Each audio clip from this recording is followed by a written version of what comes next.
Qué gusto saludarlos de nuevo aquí en nuestro canal YouTube. Siempre hablamos de los vehículos, de la velocidad, pero también estamos vinculados y pendientes de la industria automotriz, porque lo uno no vive sin lo otro. Siempre hemos hablado que la industria automotriz tiene un laboratorio por excelencia en la competición deportiva, no por otra cosa está Mercedes-Benz, está Renault, hay varias marcas metidas allí.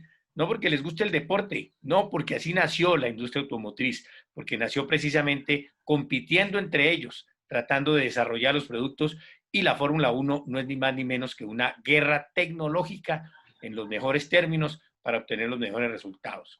En esta ocasión contamos, y ahí está el hombre con su pantalla de fondo con la Fórmula E, que es la última versión técnica de lo que es el deporte a motor ya metido en la era eléctrica, con nombre precisamente que lidera aquí una organización en Colombia. Se llama Oliverio García Basurto, es caleño, como decimos aquí en Colombia, caleño, y es la cabeza de la Asociación Nacional de Movilidad Sostenible Andemos. Oliverio, qué gusto tenerlo aquí con nosotros en el canal. Germán, el gusto es mío, siempre usted dándome la oportunidad para comentarles cómo va el mercado y hablar de política pública, de manera de que estamos muy agradecidos con ese espacio que nos brinda. Así un saludo a todos los seguidores de Motores RCN y un abrazo muy grande. Espero que todos se estén cuidando acá en casa, como todos lo estamos haciendo, un poco de ejercicio por la mañana, bien temprano, Uh -huh. y seguir pues las arduas labores que tenemos, porque ahora con la virtualidad de Germán, pues el trabajo se ha más que triplicado. Correcto. Sí, lo que podría uno pensar que trabajar en casa, yo digo que yo vi un ejercicio ya hace varios años de ExxonMobil que le pagó a la mayoría de sus ejecutivos y los mandó a lo que llamó en su momento la home office. Metió una prima, dice, monte allá a su oficina, cerraron su edificio que tenían su sede, dejaron algunas salas de conferencia, la presidencia, bueno, algunas cosas que son vitales tener todavía, pero lo que fue la mayoría de gente se fue a trabajar en la casa. Ellos se adelantaron. Hoy en día a todos nos mandaron a trabajar en la casa y hemos comprobado que, como usted lo dice, el trabajo se multiplica. Sin duda, y los estilos de vida van a cambiar y los hábitos del consumidor también van a cambiar, ¿no? Eso le va a dar un nuevo enfoque a muchos mercados, entre ellos el mercado automotor. Primero quiero que nos cuente algo de Oliverio García. ¿Cómo llega a este mundo? Un caleño que no sé qué aficiones tenía, seguidor del fútbol, de su América o de su Cali, no sé. Eh, Más bien poco del fútbol. Uh -huh. Fui arquero en las épocas de infancia. He sido Cuando más tocaba bien jugar fútbol en el colegio. cuando tocaba jugar fútbol en el colegio y alguien tenía que tapar, y ese era yo. El que sí aguantar los taponazos, como dicen. Pero resulté buen arquero. Siempre fui muy deportista, entonces de muy pelado me gustaba saltar lazo y eso me daba unos reflejos muy buenos, y yo creo que por eso terminé yo en la arquería. En términos generales, soy tenista. Uh -huh. Aunque me gustan, digamos, todos los deportes. Yo corrí mucho cuando era muchacho, hasta que ya las rodillas no aguantaron, ya me han operado las dos rodillas, ya me tienen Atletismo. súper. Corría, me gustaba mucho salir a correr todos los días. Uh -huh. Corría temprano en la mañana o corría en la tarde y hacía más bien montaña. Nosotros, mis padres se fueron a vivir al sur de Cali desde muy temprano y teníamos ahí pues prácticamente la montaña de los Farallones. Uh -huh. Entonces me iba hacia Pance trotando. Lo hice varios años, todos los días. Me encantaba, además era un espacio para estar en la naturaleza. Siempre pensé que yo iba a terminar viviendo allá en las montañas de Farallones, como un ermitaño, ¿no? Uh -huh. Pero la vida pues me mandó a otros lados. Ahí me gradué del Colegio Pío XII. Hice economía en la Universidad San Buenaventura. Después me vinculé al sector automotor, trabajé como analista de mercados en Uniroyal, la llantera, que Ujú. existía en Cali, y ahí estuve 4 años, si mal no estoy. Me voy a hacer un máster en Canadá, un MBA, y ahí regreso a seguir y sigo vinculado con las llanteras, pero ya en ese momento Uniroyal está en fusión con Icollantas de aquí de Bogotá y Mm. estaban vendiéndole a Michelin. Ujú. Entonces, cuando regreso, me vinculo nuevamente ya con la corporación como jefe de mercadeo, director de mercadeo de llantas de camión para Michelin, que impulsaba mucho el tema de las llantas radiales. Entonces ahí estuve promoviendo mucho un concepto que se llamaba el costo por kilómetro. Entonces, digamos que el transportador colombiano estaba acostumbrado a comprar una llanta convencional muy económica y la Ujú. llanta radial, por supuesto, era mucho más costosa, pero duraba muchísimo más. Es decir, que el costo por kilómetro Más bajo. era más bajo. Entonces, ahí me dediqué a Más esa todo lo que parte, reporta, ¿no? Lo que reporta en seguridad, la más todo capacidad lo de que reporta frenado, correcto, comportamiento en correcto, carretera. Bueno, correcto. son muchos los beneficios. Me gustaba la mecánica. Yo cuando era pelado, yo le hacía mecánica al carro de la casa. Ujú. Mi mamá tenía un Mercedes modelo 67, los de colita de Batimóvil, y ese carro yo lo desbaraté. O sea, Mm. yo lo ponía sobre ladrillos, le cambié la transmisión una vez, me metía con el clutch, le hacía alta mecánica a ese carro, y lo hacía a través de un librito que me regaló mi mamá que se llamaba Hágalo usted mismo. Mm. Entonces, ahí me volví pues mecánico, y le cambiaba las bandas a los frenos, mejor dicho, afortunadamente lo hacía bien, porque donde ese carro no funcionara, pues ya no estaría aquí contando el cuento. Ya, Entonces, ya ha matado a alguien en la casa, pues. sí, menos mal mi mamá no manejaba, entonces el carro estaba en manos mías. Pero siempre tuve, digamos, esa vocación con el sector automotor. Yo cuando estaba en el colegio pensaba mucho en los temas de movilidad, una cosa muy curiosa, y pensaba en cómo sería, antes de trabajar con la llantera, pensaba yo cómo pudieran ser los carros sin llantas y cómo se Ujú. pudieran desplazar pues a través de magnetos. Ujú. Entonces siempre tuve, digamos, como alguna vinculación, pero nunca me imaginé cuando estaba pelado que yo iba a trabajar en el sector automotor. Por cosas de la vida me gradué y entonces estaba buscando trabajo. Mi hermano me dijo, ve, por allá un amigo de la familia estaba buscando un analista de mercados. Lo llamé, ese era el doctor Juan María Rendón, que después fue Ujú. presidente de Ecopetrol. Él fue el presidente de Uniroyal por muchos años. Como que le caí bien, entonces pues ahí me enganchó en Uniroyal y comencé a hacer trabajos de análisis de mercado, un ejercicio que me ha servido muchísimo para esta fase, digamos, de mi vida profesional.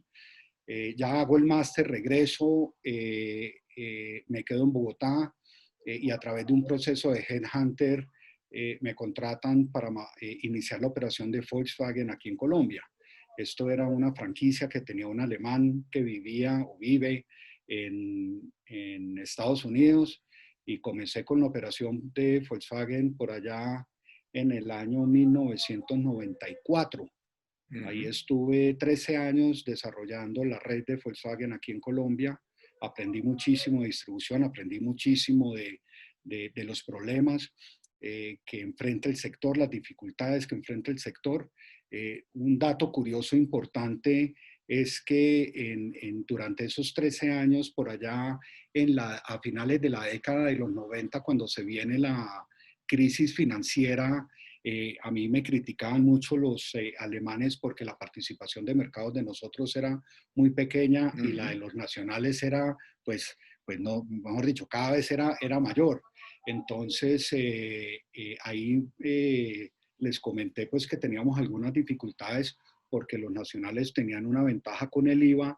Si usted recuerda, por allá en esa época, los vehículos de menos de 1.400 centímetros cúbicos ensamblados en Colombia pagaban el 20% de IVA, y mientras que los vehículos por debajo de 1.400 centímetros cúbicos importados pagaban, no recuerdo si era el 35% de IVA.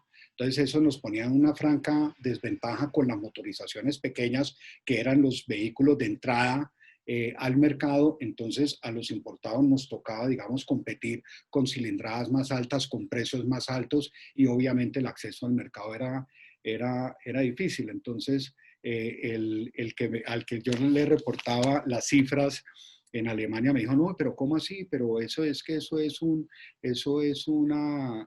IVA diferencial, que eso va en contra de las normas de comercio y del GATT, y yo no tenía ni idea que me estaba hablando el hombre, yo soy economista, ¿no?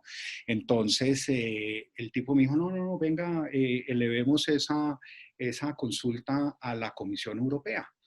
Y comenzamos a trabajar, y yo comencé ya como a enrollarme en esa idea, y pues efectivamente un año después de haber hecho esta gestión, ya la Comisión Europea estaba viajando a Colombia a investigar cuál era la situación con el IVA, y resulta que el IVA, por ser un impuesto interno, no es un arancel ni nada, pues tú no lo puedes discriminar de que unos lo pagan de una manera, los nacionales de una manera y los importados de otra manera, porque eso viola el Acuerdo General de Tarifas del GATT, el artículo 3. Entonces ganamos ese pleito. Ahí recuerdo de que estaba Marta Lucía de ministra de Comercio, que obviamente defendía a las ensambladoras, y estaba Juan Manuel Santos de ministro de Hacienda. Bueno, y ahí pues entonces se llegó a un acuerdo para no entrar en una disputa en la OMC, porque obviamente si no se llegaba a un acuerdo, digamos, con la organización, con la Comisión Europea, pues el tema iba para la OMC, y el gobierno de Colombia no quería, digamos, pues tener esas disputas en la OMC. Entonces se llegó a un acuerdo donde esos vehículos de gama baja, los del, los del 20 pasaban al 25 en 3 años, y los del 35 pasaban al 25 en 3 años.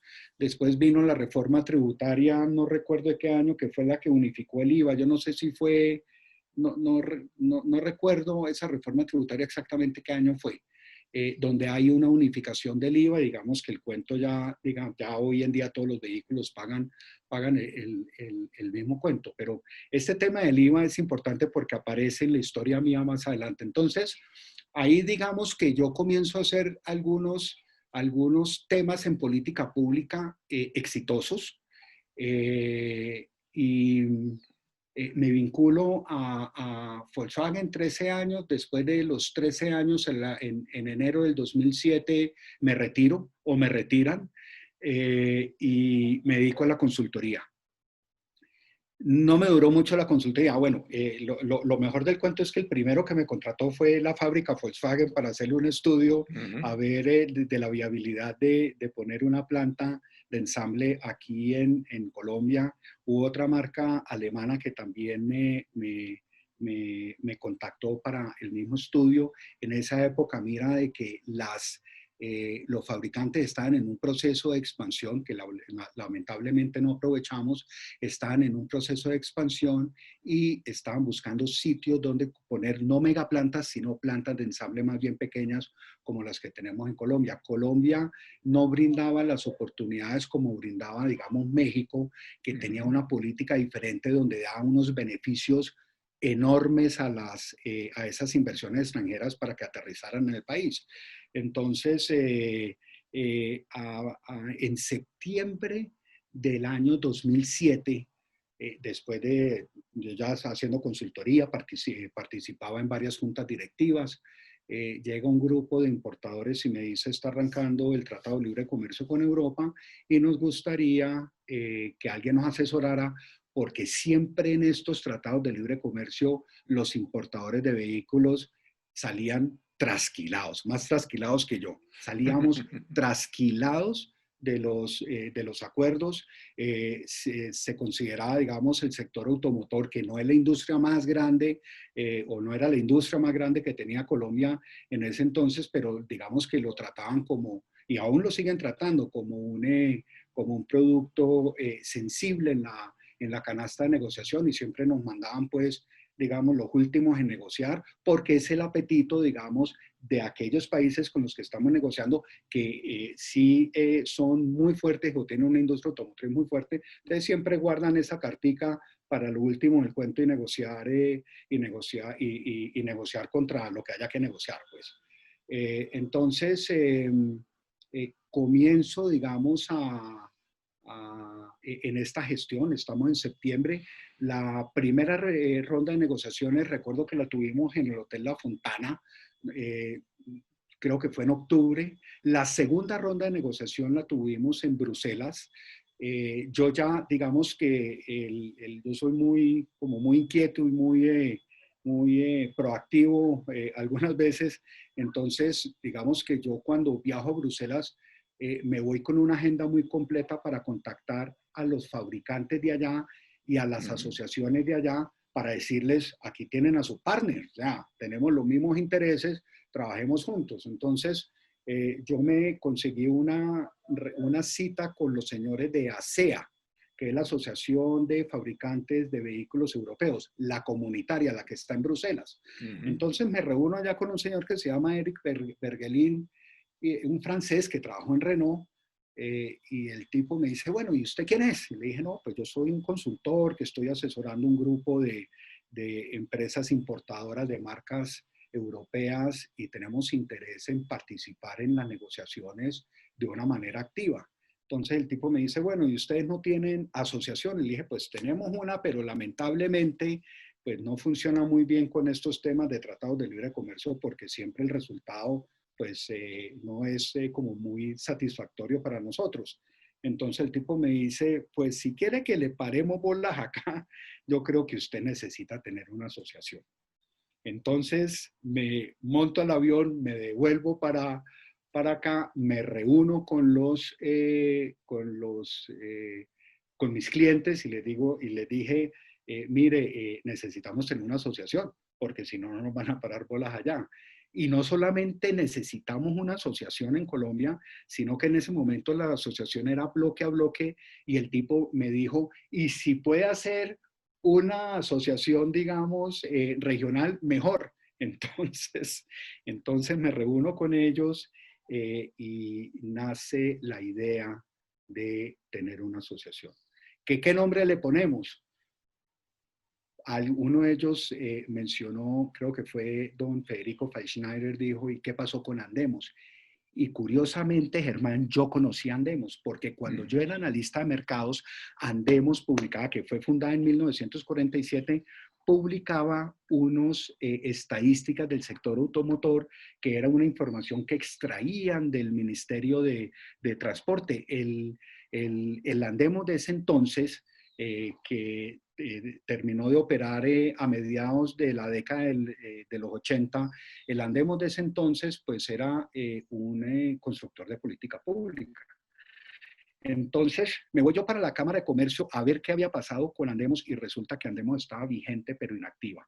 Y por pura casualidad de la vida, la persona que aparecía como representante legal era una persona que yo, mejor dicho, el nombre, yo tenía un amigo de mis suegros, tenía el mismo nombre, que era el señor Leopoldo Forero.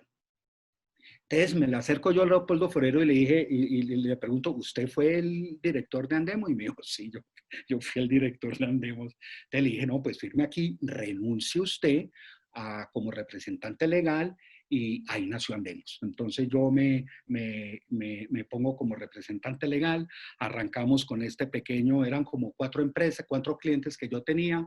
En febrero o en marzo del año siguiente, cuando era la próxima ronda de negociaciones en Europa, me aparezco con una sonrisa de aquí a acá, donde el señor Bergelin, y le dije, mire, ya no solamente tengo Andemos, sino que tengo la Federación Andina de Vehículos Automotores. Entonces, me agarré a llamar a quién eran las asociaciones que no tenían ni idea en Ecuador, en Perú y en Bolivia, y les eché el cuento, les dije, mire, vamos a arrancar esta vaina, y entonces todos firmamos un papel, y todo era de papel, pues, o sea, aquí no Ujú. había nada. Entonces ahí arrancó Andemos, y arranco con este tema de la negociación, y fue muy interesante porque yo comienzo a llevarles a los equipos negociadores no solamente el interés de nosotros en desgravar los vehículos en un menor tiempo, sino otros problemas que nos aquejaban de barreras al comercio.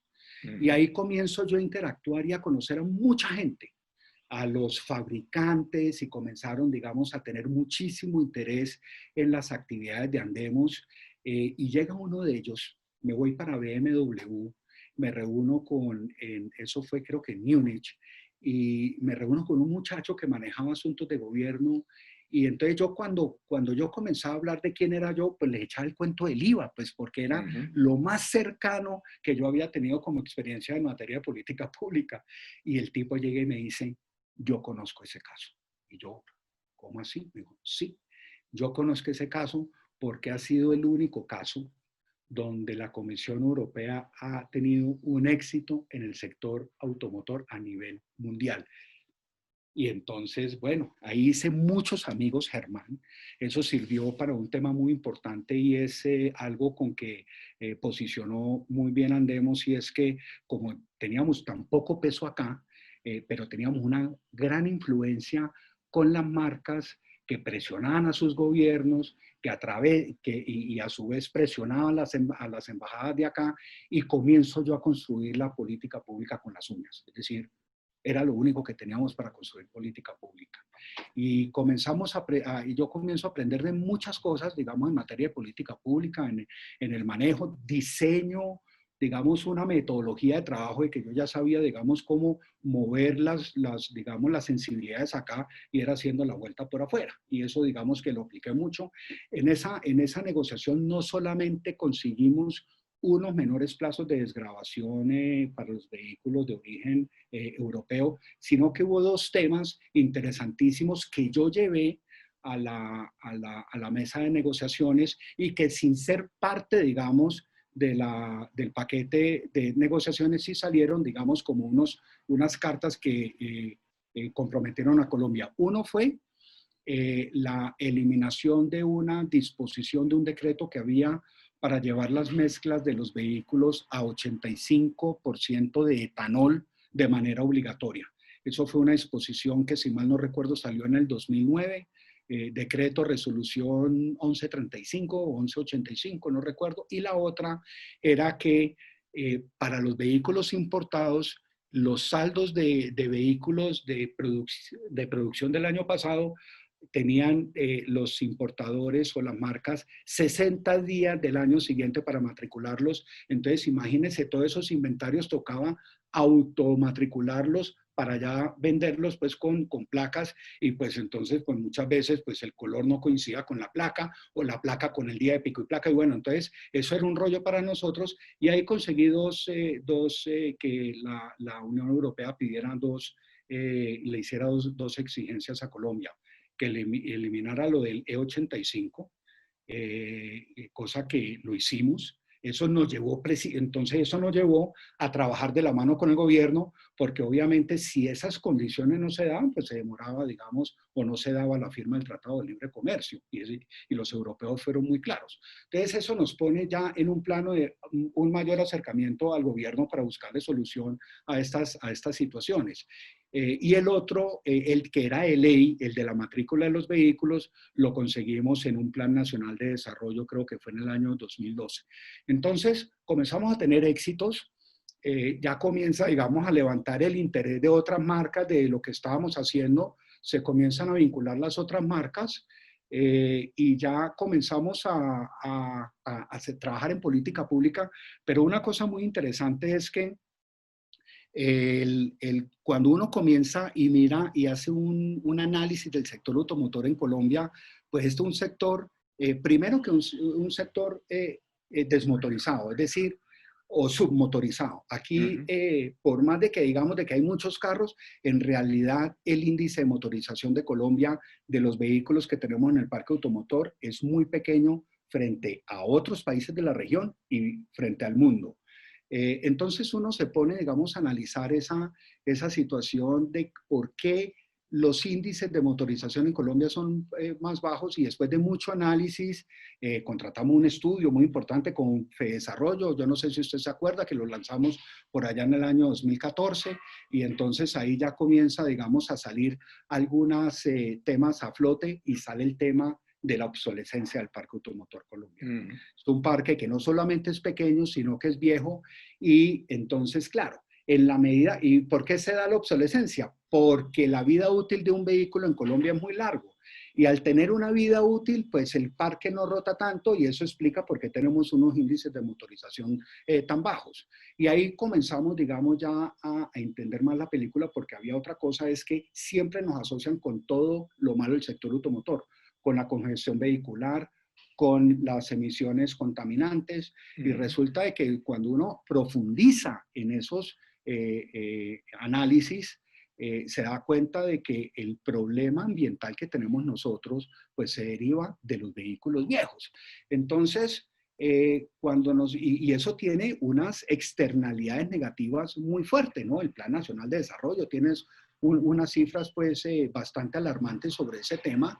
Entonces, y nosotros teniendo la tecnología para poder traer tecnologías más limpias, para tener una mejor calidad del aire, pero no las podemos traer, pues ya sea porque la calidad de los combustibles pues no dan para traer nuevas tecnologías, y porque la misma política pública no permite la renovación.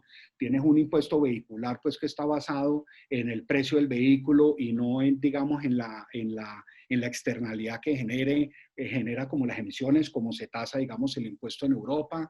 Entonces, pues, y nosotros cada vez nos restringen más el uso del vehículo. Entonces, ¿cómo solucionas tu problema? Pues ya no es con un carro, sino con tres, pero pues no hay plata para comprar tres nuevos, entonces compro tres viejos. Y entonces se comienza a generar, digamos, y comenzamos como a tener una mayor claridad de la problemática y de cómo solucionar esa problemática. Y eso nos lleva también a tener esa visión de la electromovilidad y los vehículos de cero y de bajas emisiones, y por eso ya hace unos años le cambiamos el nombre a la asociación.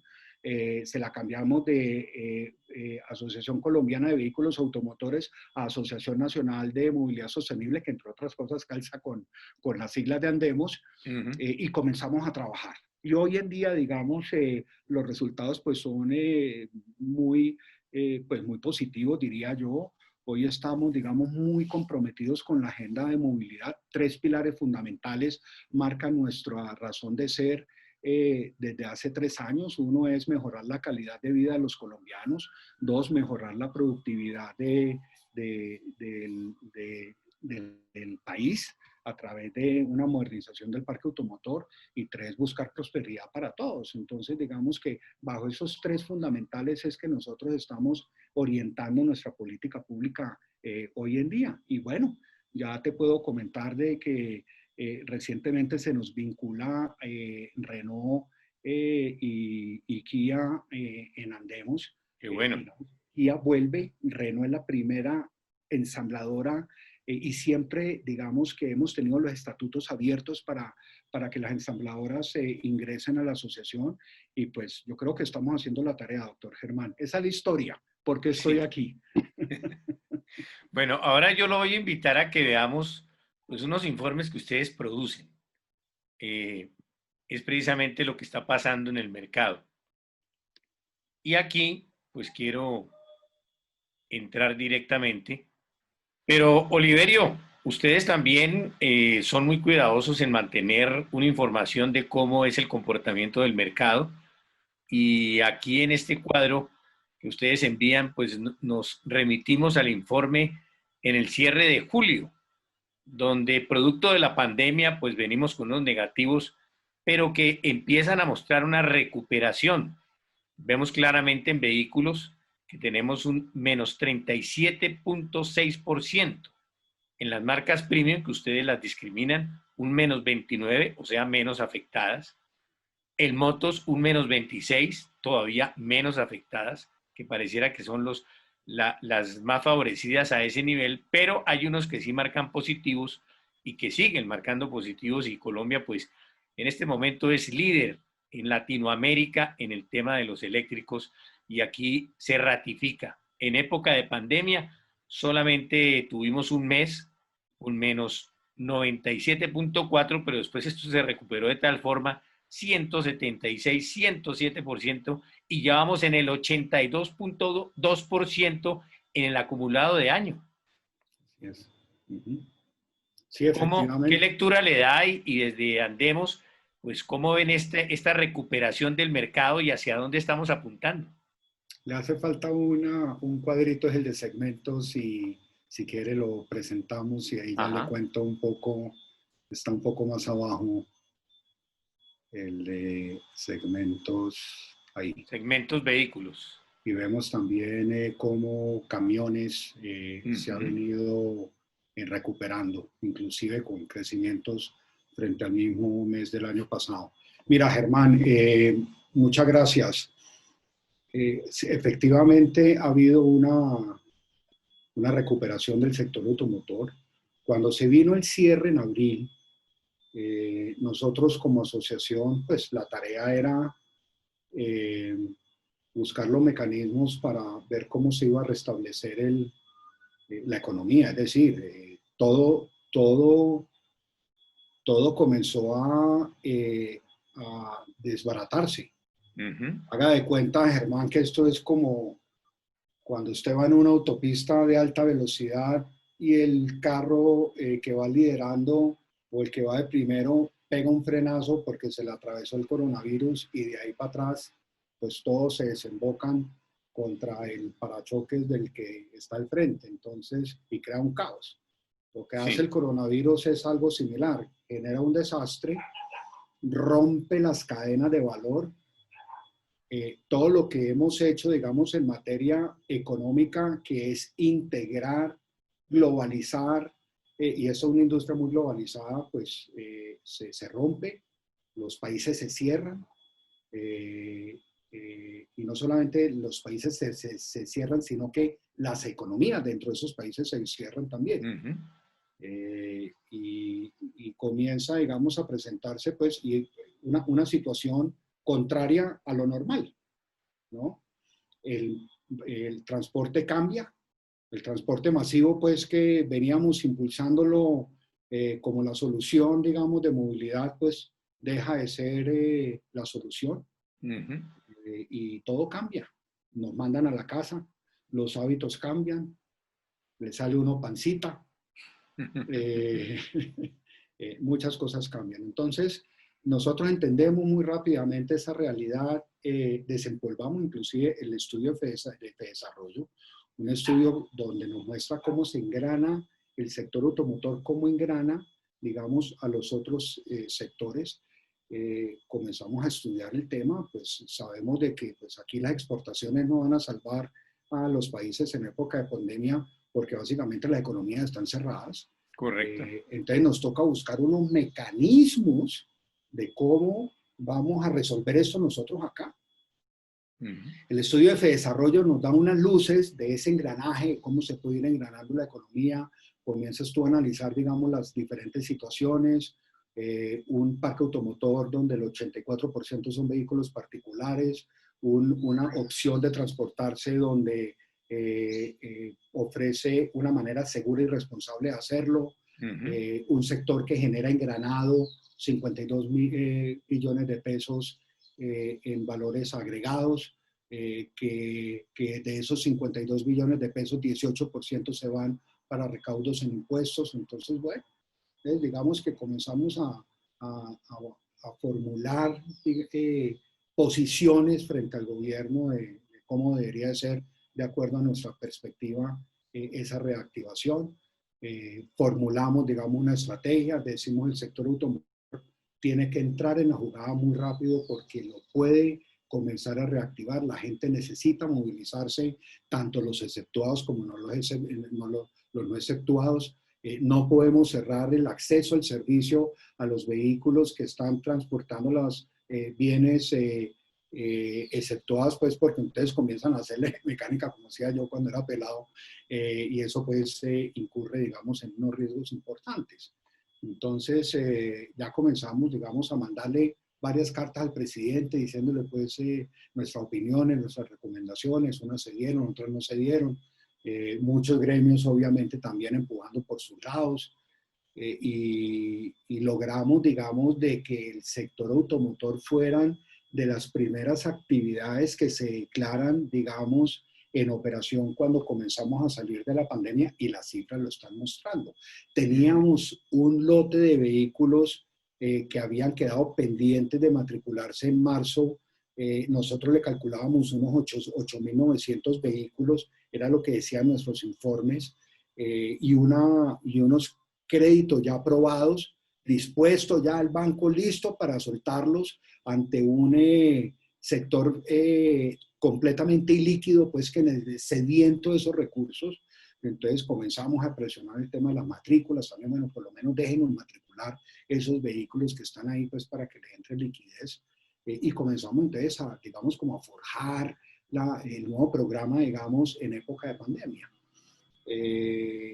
Y vemos entonces de que comenzamos a hacer muchas encuestas, hacer la encuesta, digamos, a las marcas y a los concesionarios, porque como todo es nuevo, pues uno necesita saber, digamos, recoger el pensar de las personas. Ahí hay unas ideas muy buenas y eso nos ayuda, digamos, a formular los programas y las estrategias. Entonces ahí es donde vienen, digamos, las cartas que comenzamos a mandar, que tú las conoces, y las cosas se han venido dando, digamos, con gran complacencia. Vemos de que, pues, de 217 unidades pasamos a 8.000 y pico, y después a 12.000, y ahora a 14.000 y medio.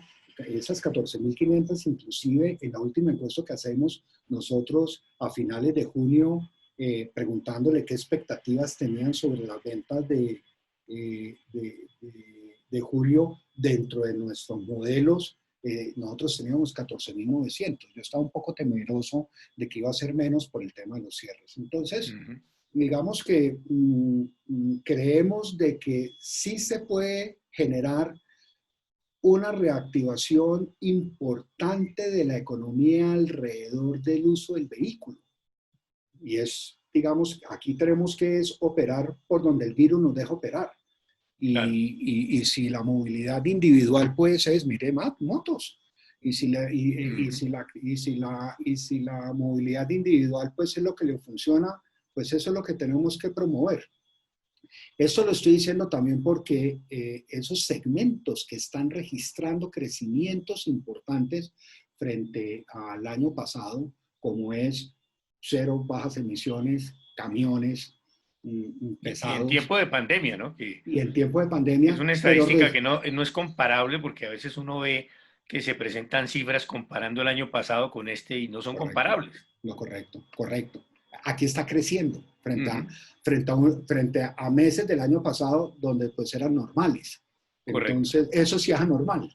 Pero si uno se pone a analizar eso, pues con gran complacencia uno también se da cuenta, y digo complacencia porque hemos participado en la construcción de esa política pública, es que son segmentos que están recibiendo beneficios del gobierno.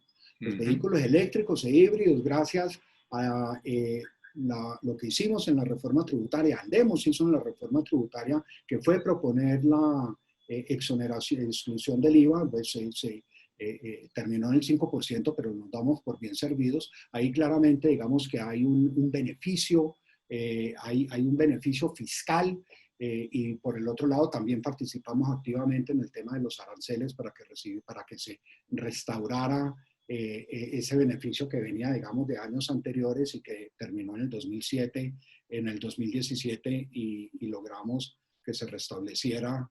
Entonces, y por el lado de camiones, pues somos artífices del cambio de la política del 1 a 1 en Colombia. Entonces, sí, cuando el tema del 1 a 1 de la chatarrización, que fue desastroso. Entonces, claro, porque llevó el mercado a ceros. Gracias a la gestión que hicimos, pues cambiamos esa política. Yo no sé si ustedes han hecho cuentas, ¿cuánto le costó a la industria automotriz, al mercado, esa época de chatarrización, con esa caída que casi que se fueron a cifras de cero? Mire, yo creo que le costó más de 100 millones de dólares, pero Mm, pasa por ahí. De vuelo pasa sí. esa cifra. O sea, le costó mucha plata. Porque además nos quedamos enguesados con unos inventarios, el gobierno Ujú. cambia de la noche a la mañana, la política no nos da el derecho a la transitoriedad, que es un deber, Y ayuda a la una obsolescencia del obligación. parque automotor. Claro, no, pues, pues claro. Entonces, lo que hacemos es que, claro, digamos que parte del pensamiento que tenía el gobierno antes era, no, es que el parque automotor hay que congelarlo, Ujú. porque es que no podemos hacer de que entre más carros, no, es que el parque automotor no se congela. El Se parque automotor renueva. no, se envejece. O sea, donde vos frenes la entrada de los vehículos, pues se raja el grifo acá. Y entonces, qué tiene que hacer el sector cómo crece el sector para atender las necesidades de transporte, ¿no? Alargando la vida de los vehículos. Ujú. Así es de sencillo. Eso es parte, digamos, de esa problemática y eso explica por qué nuestro parque automotor es viejo, por esas políticas, digamos, también de renovación. Entonces, Y ustedes han enviado muchas ideas en torno a qué hacer para desestimular esa prolongación de vida de los vehículos, así pero es. nada de eso se ha tomado, o sea, No, sigue siendo, sí, algún día lo sí, entenderemos. No, no, sí, sigue siendo, el de sigue la, siendo mejor negocio tener un carro viejo porque paga sí, menos impuestos, tal porque lo cual, lleva al tal taller de cual, la esquina donde le hacen tal cualquier tipo de cual, mecánica, donde compra el repuesto que sea, no hay necesidad que sea el de marca. tal cual, Entonces, tal eso cual. obviamente estimula a que se siga teniendo en cuenta que más bien es tener un carro viejo que un carro nuevo. Porque no hemos llevado las discusiones al plano que las tenemos que llevar, porque Ujú, claro, decimos, no, es que aquí hay una problemática social con el tenedor del vehículo viejo. ujú. Pero como se ha resuelto esa problemática a nivel internacional por la experiencia que nosotros hemos tenido con este manejo en las discusiones en las mesas internacionales, es que para eso están los programas de renovación. Claro. Así está. Aparte, Entonces, Oliverio, el dedo en la llaga que ustedes han puesto también con el tema de lo que le cuesta al país en salud pública. correcto. Y El esas tema de son salud cifras pública, no solamente a nivel de contaminación, sino a nivel de accidentalidad. así es. Y esas son cifras ya que no son de Andemos, son cifras del DNP, Ujú. ¿no? Y De cada la vida vez es que yo así. entro en una reunión con el DNP, ¡pum!, aparece eso. Claro, es que, y yo digo, nosotros podemos cambiar esa realidad con la Ujú. política pública, la podemos cambiar. Es un tema de Claro. voluntad. Entonces volvemos a la discusión, sí, pero entonces, ¿qué hacemos con la persona que tiene el carro viejo? Porque entonces si le restringimos la circulación a los volqueteros, pues salen a hacer paro. A Será, los camiones salen a será, hacer paro. será problema de las Tan, tan. marcas generar también unas políticas de poder incentivar a esas personas No, aquí no, definitivamente. La con unos política planes pública, económicos también que sean atractivos, ¿no? pues mira, pero es que no, pero ya, y lo hacen. Lo que Ujú. pasa es que esto es un tema donde si no se involucra al gobierno, al Estado, pues no va a funcionar, no va a funcionar. O sea, si yo voy a comprar un vehículo híbrido o un vehículo nuevo, cualquiera, un Ujú. vehículo híbrido, que cueste 100 millones de pesos, 70 millones de pesos, ¿no? Y tengo la restricción del pico y placa.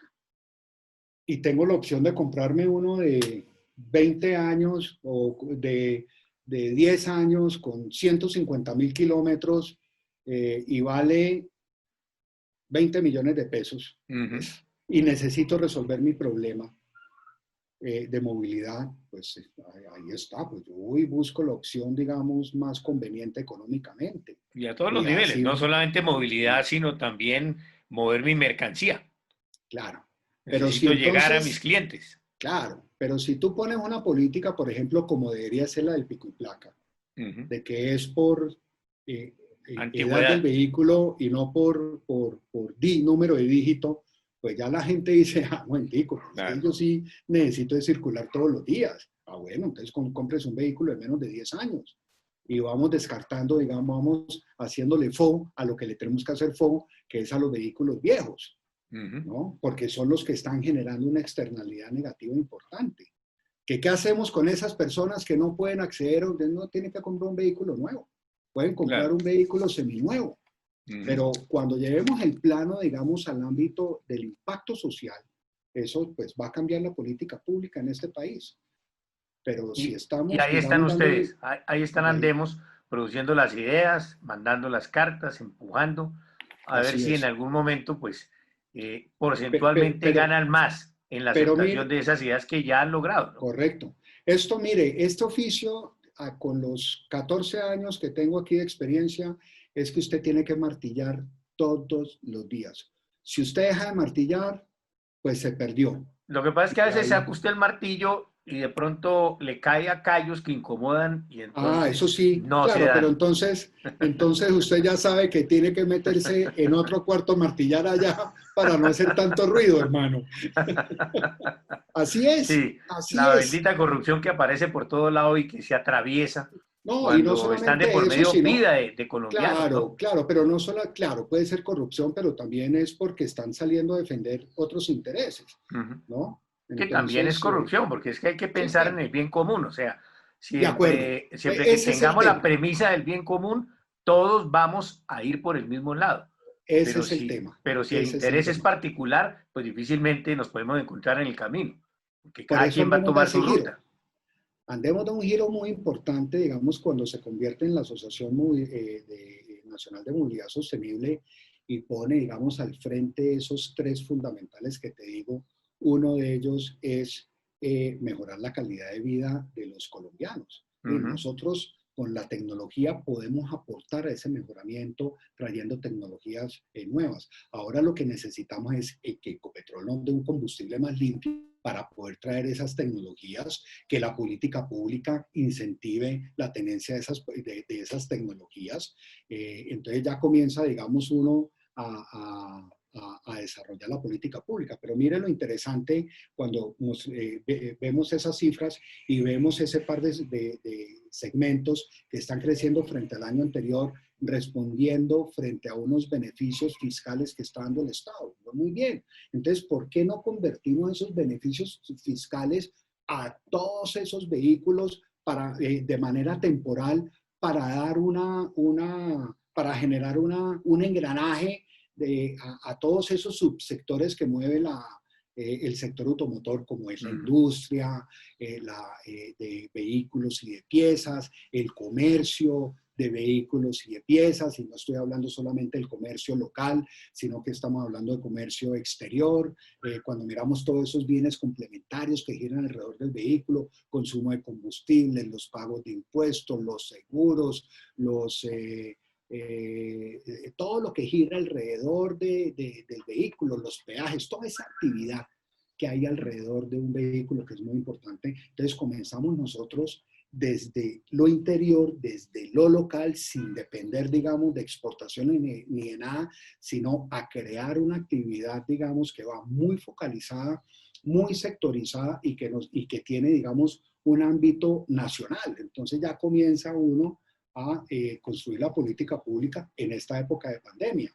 Y en esas estamos. Entonces, que hay problemas con las matrículas, porque obviamente con todo este rollo, el pico y cédula y todo eso, pues, y además de que no hemos logrado de que sea digital, entonces todo esto se vuelve, digamos, unos problemas que ahora ya, digamos, están en el foco de la asociación para atenderlos y ojalá lo resolvamos de una vez por todas. Ujú. Ojalá llevemos todo este tema de las matrículas allá a la digitalización y que se puedan hacer en online y que la gente no tenga que salir de su casa para hacer un trámite de una matrícula o un traspaso o una prenda o lo que sea.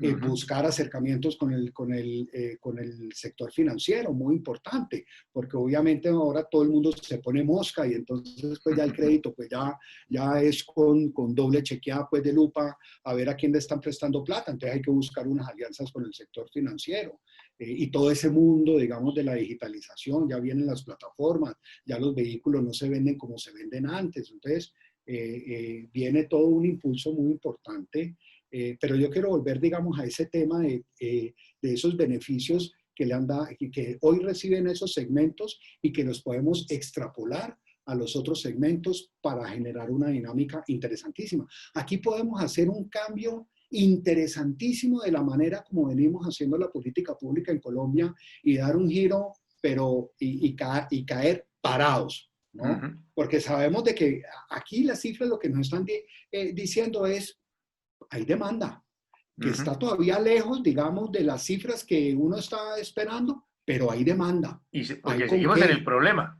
El Seguimos coronavirus sigue ahí y el problema no lo hemos vamos a seguir. superado.